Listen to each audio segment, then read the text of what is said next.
MDH chana masala. ಈಗ ಕಡಲೆ ಇರಲಿ, ಹಲಸಂಡೆ ಬೀಜ, ಕಪ್ಪು ಕಡಲೆ ಅಥವಾ ಬಿಳಿ ಕಡಲೆ, ಎಲ್ಲವೂ ಸ್ವಾದಿಷ್ಟವಾಗುತ್ತೆ. ಡಿವೈಡರ್ಗೆ ಡಿಕ್ಕಿಯಾದ ಸಾರಿಗೆ ಬಸ್. ಯತ್ನಾಳ್ ಹೇಳಿಕೆ ಖಂಡಿಸಿ ಇಂದು ಮುಸ್ಲಿಂ ನಾಯಕರ ಹೋರಾಟ. ಇದೆಲ್ಲವನ್ನ ನೋಡೋಣ ಕರ್ನಾಟಕ ನ್ಯೂಸ್ ಟಾಪ್ 9 ನಲ್ಲಿ.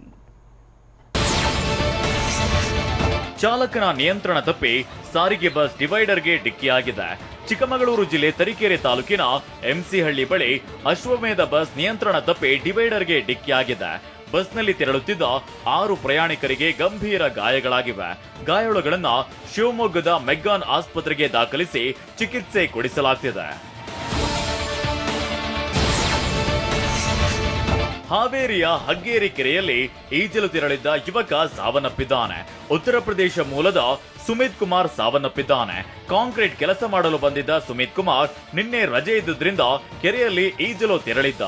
ಒಂದು ದಡದಿಂದ ಮತ್ತೊಂದು ದಡಕ್ಕೆ ಈಜುವುದಾಗಿ ಹೇಳಿದ್ದ.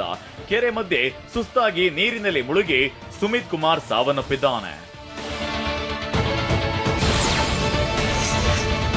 ಪ್ರವಾದಿ ಮೊಹಮ್ಮದ್ ಪೈಗಂಬರ್ ಕುರಿತು ಶಾಸಕ ಬಸನಗೌಡ ಪಾಟೀಲ್ ಯತ್ನಾಳ್ ಮಾಡಿದ್ದ ಅವಹೇಳನಕಾರಿ ಭಾಷಣದ ವಿರುದ್ಧ ಮುಸ್ಲಿಂ ಮುಖಂಡರು ಕಿಡಿಕಾರಿದ್ದಾರೆ. ಯತ್ನಾಳ್ ಹೇಳಿಕೆ ಖಂಡಿಸಿ ಇಂದು ವಿಜಯಪುರದಲ್ಲಿ ಮುಸ್ಲಿಂ ಸಂಘಟನೆಯವರು ಪ್ರತಿಭಟನೆ ನಡೆಸಲಿದ್ದಾರೆ. ಮುಸ್ಲಿಂ ಆಕ್ಷನ್ ಕಮಿಟಿ ನೇತೃತ್ವದಲ್ಲಿ ಹೋರಾಟ ನಡೆಯಲಿದೆ. ಅಂಬೇಡ್ಕರ್ ವೃತ್ತದಿಂದ ಡಿಸಿ ಕಚೇರಿವರೆಗೆ ಮಾತ್ರ ಪ್ರತಿಭಟನಾ ಮೆರವಣಿಗೆಗೆ ಅವಕಾಶ ನೀಡಲಾಗಿದೆ.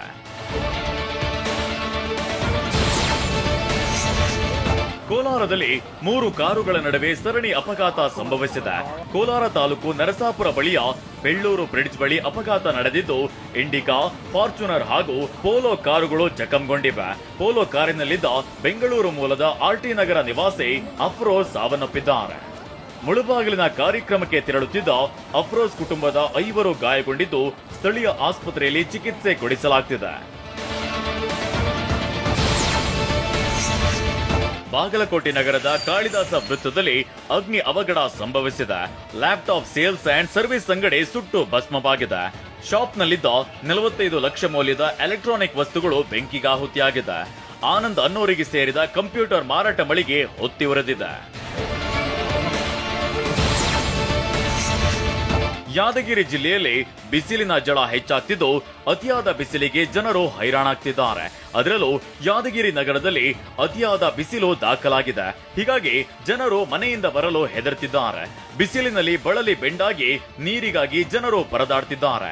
ನಗರದ ನಾನಾ ಕಡೆ ಅರವಟ್ಟಿಗೆ ವ್ಯವಸ್ಥೆ ಮಾಡಿ ಕೋಲ್ಡ್ ನೀರಿನ ವ್ಯವಸ್ಥೆ ಮಾಡಲಾಗಿದೆ.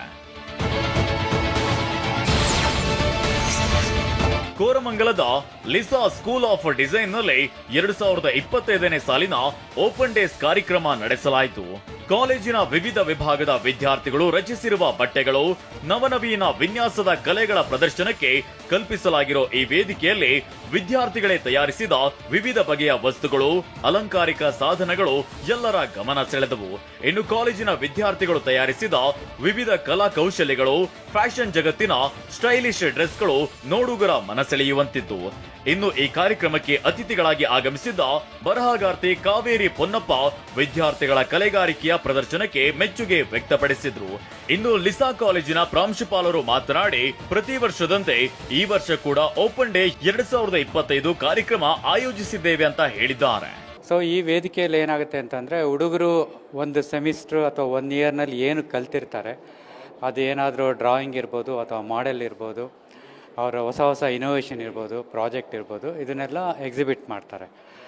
ಒಂದು ಏನಂತಂತಂದರೆ, ಈ ಓಪನ್ ಡೇಗೆ ನಾವು ಜನರಲ್ ಪಬ್ಲಿಕ್ನ ಇನ್ವೈಟ್ ಮಾಡ್ತೀವಿ, ಇಂಡಸ್ಟ್ರಿಯವ್ರನ್ನೂ ಇನ್ವೈಟ್ ಮಾಡ್ತೀವಿ. ಈ ಟೈಮಲ್ಲಿ ಏನಾಗುತ್ತೆ ಅಂತಂದರೆ, ಹುಡುಗರು ಟ್ಯಾಲೆಂಟ್ ಅವ್ರಿಗೂ ನೋಡಲಿಕ್ಕೆ ಒಂದು ಅವಕಾಶ ಇದು. ಎಸ್ಪಿ ಸಂಸದನ ಮನೆ ಮೇಲೆ ಕರ್ಣಿ ಸೇನಾ ಸದಸ್ಯರಿಂದ ಗೂಂಡಾವರ್ತನೆ. ಏರ್ ಇಂಡಿಯಾ ವಿಮಾನದಲ್ಲಿ ಮುರಿದೇ ಹೋಯಿತು ಬಿಸಿನೆಸ್ ಕ್ಲಾಸ್ನ ಕುರ್ಚಿ. ಇದೆಲ್ಲವನ್ನು ನೋಡೋಣ ನ್ಯಾಷನಲ್ ನ್ಯೂಸ್ ಟಾಪ್ 9 ನಲ್ಲಿ. ತಮಿಳುನಾಡು ಸರ್ಕಾರದ 2 ಸಚಿವರು ರಾಜೀನಾಮೆ ನೀಡಿದ್ದಾರೆ. ಸಚಿವ ವಿ ಸೆಂಥಿಲ್ ಬಾಲಾಜಿ ಹಾಗೂ ಕೆ ಪೊನ್ನೋಡಿ ರಿಸೈನ್ ಮಾಡಿದ್ದಾರೆ. ಸೆಂಥಿಲ್ ಬಾಲಾಜಿ ವಿರುದ್ಧ ಅಕ್ರಮ ಹಣ ವರ್ಗಾವಣೆ ಪ್ರಕರಣದ ತನಿಖೆ ನಡೆಯುತ್ತಿದೆ. ಪೊನ್ಮೋಡಿ ಹಿಂದೂ ಧರ್ಮದ ಕುರಿತು ವಿವಾದ ಸೃಷ್ಟಿಸಿದ್ರು. ಇದೀಗ ಸಿಎಂ ಎಂಕೆ ಸ್ಟಾಲಿನ್ ಶಿಫಾರಸಿನ ಮೇರೆಗೆ ರಾಜ್ಯಪಾಲ ಆರ್ಎನ್ ರವಿ ಸಚಿವರಿಬ್ಬರ ರಾಜೀನಾಮೆ ಅಂಗೀಕರಿಸಿದ್ದಾರೆ. ಯಾಕೆ ಈಗ ಬಂತ ಸ್ವಾದ? ಖಂಡಿತ ಈಗ ಬಂತು ಅಸಲಿ ಸ್ವಾದ. MDH chunky chaat masala life ಅಲ್ಲಿ ಅಸಲಿ ಸ್ವಾದ ತರುತ್ತೆ. ಅಸಲಿ ಮಸಾಲ. S S MDH.